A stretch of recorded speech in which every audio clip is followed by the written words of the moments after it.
ใครมาเรียกใครมาหาหึ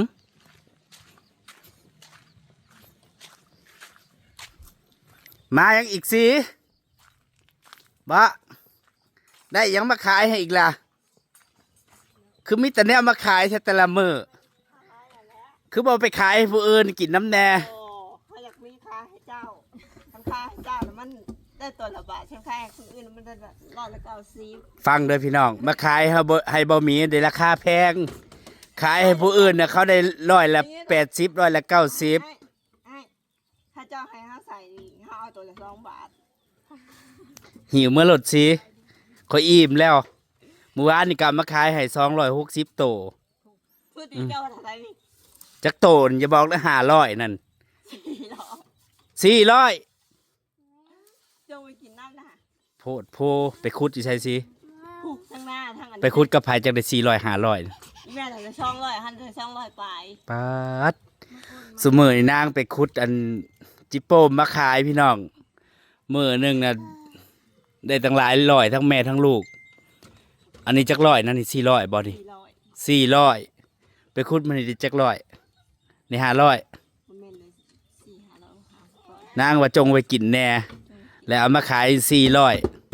มันโอดใหม่นะพุ่นอันนั้นก็นางลำพุ่นตีกลองสบายดีนะลูกตีจะเห็นอยู่แคมหวยนะไปคุดอยู่ไสสีคือได้หลายปานนี้แคมหวยไปแต่เช้าพุโอ้ย9 โมงเลยพากันไปนั่นใช่เอางัวออกข้าวก่อนม่ามมายังนี่นะบ่ไปคุดน้ำเขาอยู่บ่ม่ามไปคุดน้ำเขาอยู่ไปหาเฮ็ดแล้วได้อยู่อ้วนบ่ได้เฮ็ดปลวกอีซีบ่นี่บ่ได้พอแกงมันสิกินบ่ลูกขวดจีรอเดี๋ยวเฮ็ดมันลูกมันกาดเอานี่ขนมนี่เอาสิเจ้ากินบ่ได้สรุปสาวโพสีเอามาขายให้อีกแล้วขายให้ผู้อื่นก็บ่ขายขายให้ผู้อื่นได้หน่อยขายให้เบาหมี่และใครแน่ได้หลายนะจ๊ะนางกับสลัดได้พี่น้องสลัดขายเมื่อนี่ไปอัดปากของหม่ำมื้อนี้มันปากดังโคตรก็เลยไปอัดปากมันมื้อนี้เอาโทษทำอัดปากมันเพิ่นก็อยากนำเขากินบ่ได้มันหวานเอาไปตบกล่องเลยเร็วไปตบกล่องเลยเร็วตบให้เบิ่งนะนางอลิศออกมาพี่น้องอ่ะตบกล่องให้เบิ่งนะตบก็เลยไปอัดปากคนก็เลยเอาโทรศัพท์อัดปากมันเหมือนนี้นะสรุปฮอดอยู่บ่สี400นะนับดูสิเอามาขายแต่ละเทื่อข่อยก็บ่เคยได้นับเด้จะครบบ่ครบเขาก็สิเอาอยู่จัก200เอาตบกล่องเร็วๆสิพอดนี่ตบกล่องเร็วๆตบกล่องเร็วๆอยากกินขนมนมเขามันหวานกินบ่ได้อันนี้ที่มาน้ำซุมื้ออยากกินขนมพี่น้องได้กินก็เลยมาซุมื้อกินอิ่มบ่มาพี่นะขนาดบ่มียังมาขายให้ก็ยังมาเดี๋ยวนี้มักทั่วมักแต่งกินเบิดยังสิเบิดแล้วเบิดก็บ่ต้องกินไปปลูกเองโลดสิมาเก็บแต่ของข่อยดูแท้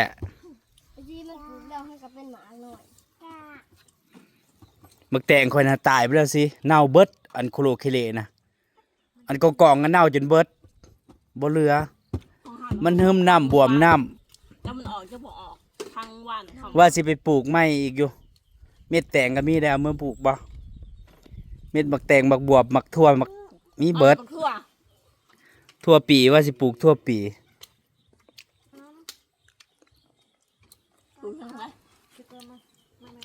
เอามาเทพี่เอามาเทใส่ถังดูเอามาดูมันฮอดอยู่บ่เฮ้อเทใส่หม้อมันบ่เต้นนี้เบิดบ่ไม่คงจะบ่เอาน้ำใส่เด้อม่ามไปตักม่ามมาใส่ในถังนี่มีอยู่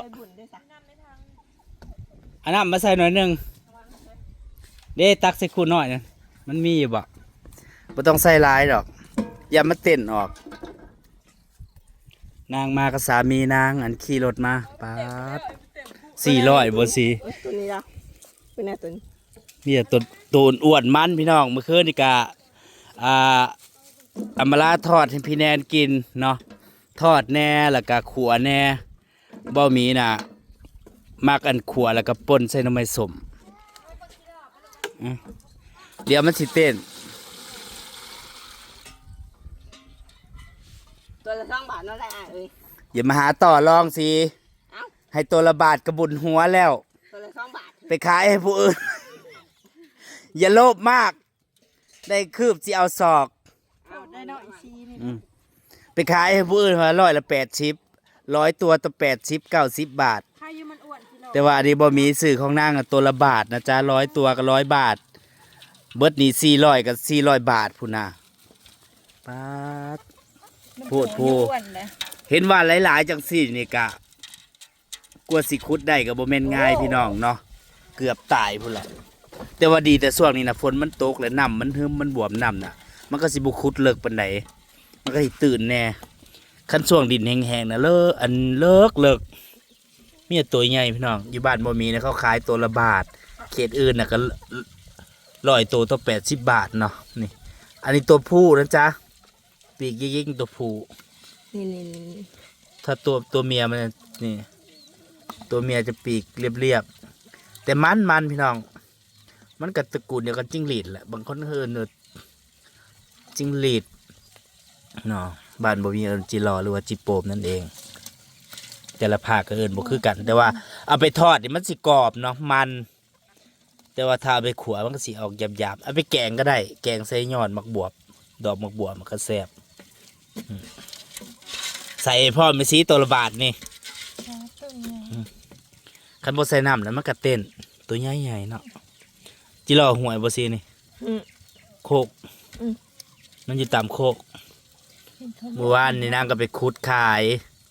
ดีเด้นางยังหูจักหาเงินช่วงนี้เพราะว่าช่วงนั้นฝนมันตกซุมือก็เลยไปขุดบ่ได้ ก็เลยเอา เมื่อนี้ฝนมันบ่ตกพี่น้อง ส่วงนี่นะบ่เห็นได้ส่วงนี่นะเพราะว่าไปกดจิโร่ พอฝนบ่ตก2 มื้อแล้วมันอ่อนไขว่ใหม่เนาะก็เลยเห็นไขว่มันก็เลยไปขุดเนี่ยอุ้ย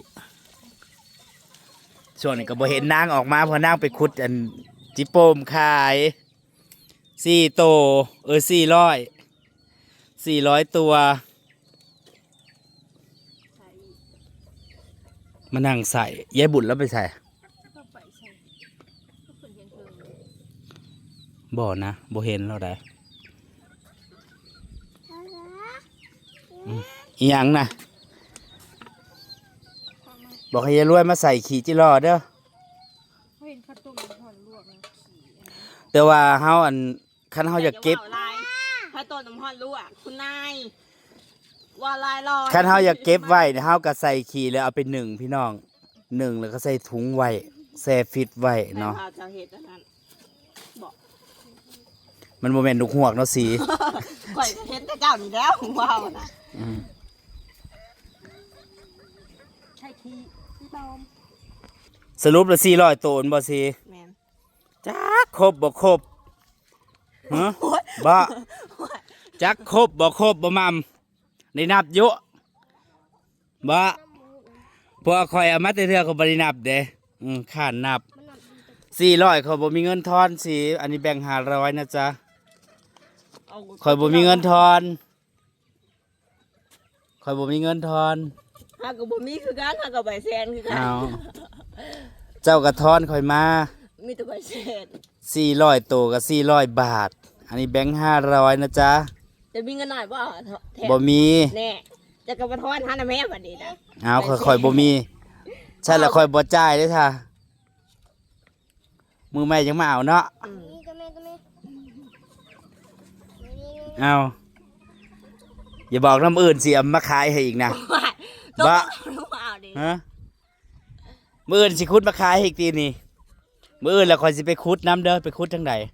ไปขุดอยู่ไสซีทีหลายบ่ ก็พอได้ก้นอยู่ อืม มันกำลังอุดให้เห็ด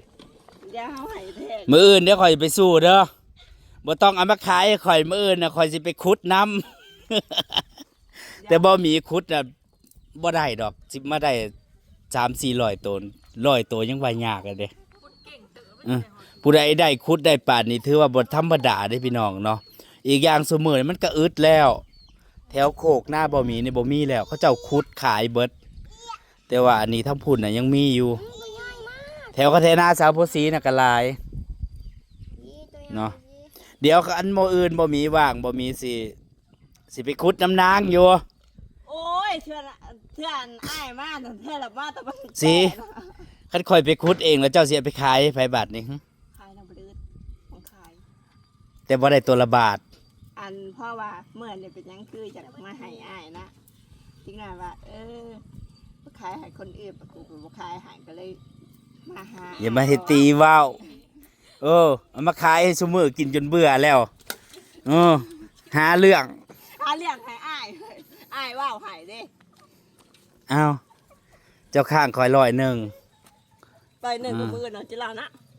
น่านเห็นบ่ มื้ออื่นน่ะสิขุดอันจิรอมาให้ ใส่ขี้ให้พ่อแม่หึ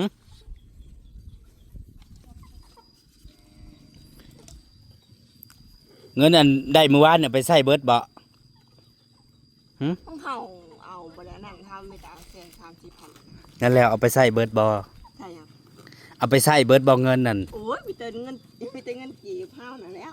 เอาไว้ซื้อบัตร หูจักเก็บแน่บ่แม่นมีหลายแล้วกินหลาย อ้าวบักบามนี่ได้มัน สายแม่หมา ไปหาขุดมาขายช่วงนี้ก็ดีกว่าอยู่ซื่อๆก็ยังพอมีรายได้ก็พอมีเงินแน่เนาะได้มื้อละ200-300ก็เอาอันนี้เพิ่นได้400 บาทเด้พี่น้อง400ตัว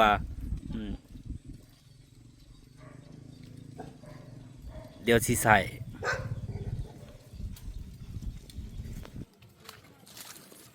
ได้เงินละเมื่อนะแม่สีอยู่เฮ็ดหยังหึเอามักทั่วเนี่ยเมื่อต่ำพอดีเก็บมาเมื่อวานบักหลายๆหนึ่งเก็บมาเมื่อวานบ่ได้บ่มี เอา พอ มา ดี มึง ฮะ เอ้าพี่ลอยยังออกยังหมดเบิดครับ งานเห็นบ่จกออกบ่เบิดยังเหลือแต่หนึ่ง ไปแม่ไก่กินจ้ะฮะ มืดไปคุดแต่เช้าบ่ มาข้าวตื่นมาแล้ว10:00 8:00 พังเบิ่งคันค่อยว่างค่อยสิไปคุดน้ำ แต่ค่อยบ่เอาหลายนะคุดได้จัก50ตัวก็พอแล้ว ขอไปหนึ่งเด็กโต400 กุจิรอได้เขา400กู เขาได้ตั้ง500-600เพราะเขาไว้กินแบ่งไว้กิน 60โตตายนำไปกินบ่ที กินหยัง โยเกิร์ต ฮะกินอีหยัง กินโยเกิร์ต เอาเมื่อได้แม่สีเขาผู้ถ่าละถ่าเมื่อปลามันโลดมั่มเมื่อปลามันโลด กินกับกระเทียมสีสัน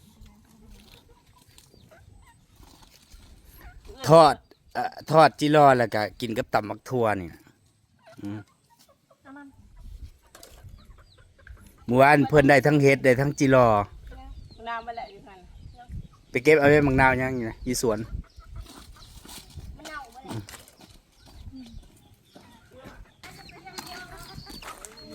เมื่อค่ำแล้ว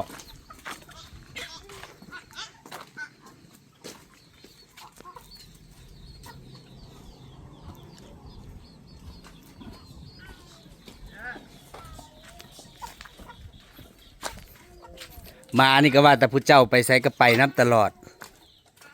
บ่เคยห่าง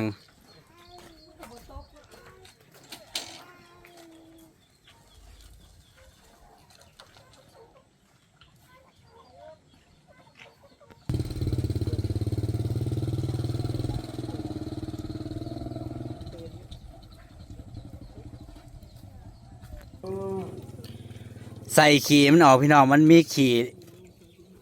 ในคอมันแน่ในตูดมันแน่เนาะแล้วก็ปิดปีกออกเด้ปิดปีกแล้วเอาขาดีดมันออกพร้อมนี่ขาดีดมันเอาไปแกงก็แซ่บเอาไปขัวก็ได้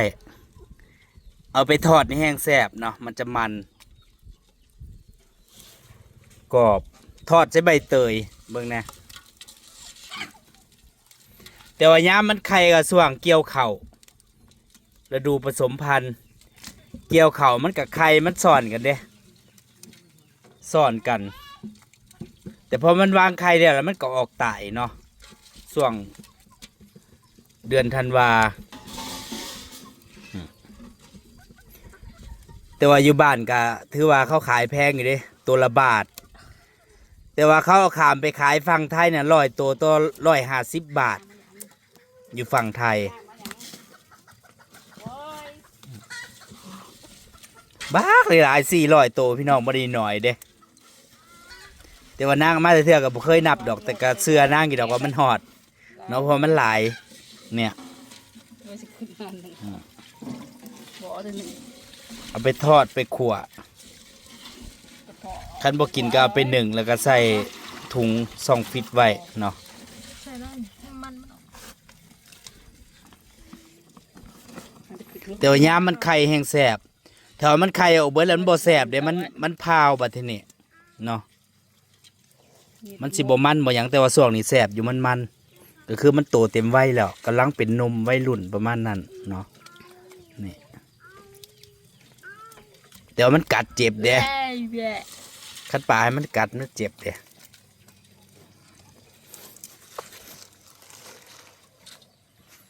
ใส่ก็กลัวสิแล้วอีก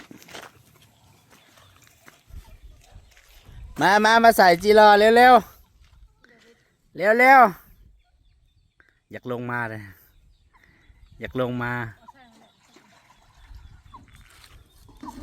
อยู่หันละ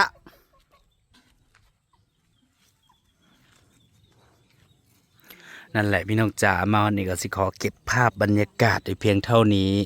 คันมื้ออื่นบ่มีว่างหรือว่ามีเวลาก็สิอาจจะไปขุดน้ำนางอยู่เนาะ